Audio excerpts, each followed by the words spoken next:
मेरे सभी छोटे बड़े श्रोता मित्रों को मेरा प्रेम भरा नमस्कार एवं सादर स्वागत व अभिनंदन चैनल पिटारा कहानियों का में। दोस्तों, इस चैनल के माध्यम से मैं आपको सुनाती हूँ उपनिषदों की कथाएं। उपनिषद अध्यात्म विद्या अथवा ब्रह्म विद्या को कहते हैं। उपनिषद वेद का ज्ञान कांड है। यह चिर प्रदीप्त वह ज्ञान दीपक है जो सृष्टि के आदि से प्रकाश देता चला आ रहा है और शाश्वत और सनातन है। इसके प्रकाश में वह अमरत्व है जिसने सनातन धर्म के मूल का सिंचन किया है। यह जगत कल्याणकारी भारत की अपनी निधि है।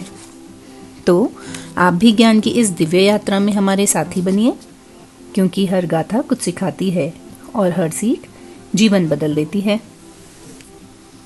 देवी भगवती दुर्गा निर्गुण है, सर्वव्यापी हैं, जिनका न कभी जन्म होता है न मृत्यु।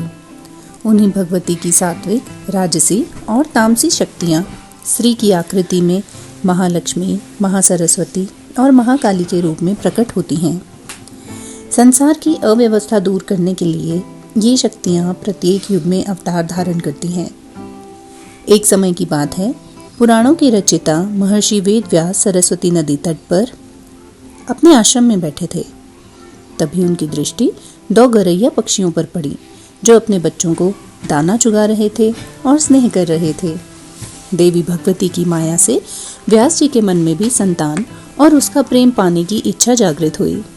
वे विचार करने लगे कि संतान पाने के लिए विष्णु, शंकर, इंद्र, ब्रह्मा, गणेश, इनमें से किनकी उपासना करनी चाहिए। उसी समय देवर्षि नारद उनके आश्रम में आए। नारद जी ने उनकी चिंता का कारण पूछा तो व्यास जी बोले, हे देवर्षि, वेदों और अन्य धार्मिक ग्रंथों में यह वर्णित है कि पुत्रहीन की सद्गति नहीं होती। अतः इसी बात को लेकर मैं चिंतित हूँ। पुत्र पाने के लिए मैं किस देवता की शरण लूँ। नारद जी ने उन्हें देवी भगवती की उपासना करने का परामर्श दिया। उनके परामर्श पर वेद व्यास भगवती की तपस्या करने के लिए मेरुगिरी पर्वत पर चले गए। 100 वर्षों की कठिन तपस्या के बाद देवी भगवती वेद व्यास पर अत्यंत प्रसन्न हुई और उन्होंने भगवान शंकर को उन्हें वर प्रदान करने के लिए भेजा। भगवान शंकर ने वेद व्यास जी को पुत्र प्राप्ति का वरदान दिया। व्यास जी पुनः अपने आश्रम में लौट आए। वे विवाह के बंधन में नहीं बनना चाहते थे। फिर पुत्र कैसे उत्पन्न हो, वे इसी बात पर विचार कर रहे थे कि उनकी दृष्टि स्वर्ग की सर्वश्रेष्ठ अप्सरा घृताची पर पड़ी, जो उनके आश्रम के समीप आकाश मार्ग से जा रही थी।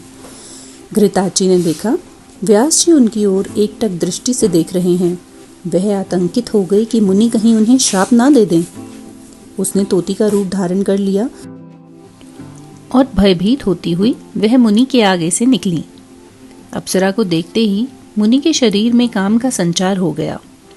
तोती बनी घृताची तो वहां से चली गई, लेकिन मुनि का अमोघ वीर्यम हवन के लिए एकत्रित की गई लकड़ियों पर पड़ गया और उससे व्यास जी के परम तेजस्वी पुत्र शुकदेव का जन्म हुआ।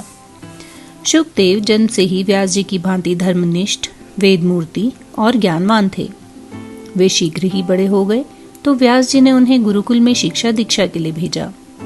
ज्ञान प्राप्ति के पश्चात उन्होंने ऋषि मुनियों में अत्यंत प्रतिष्ठा अर्जित की और सभी ओर ज्ञान का प्रकाश फैलाया।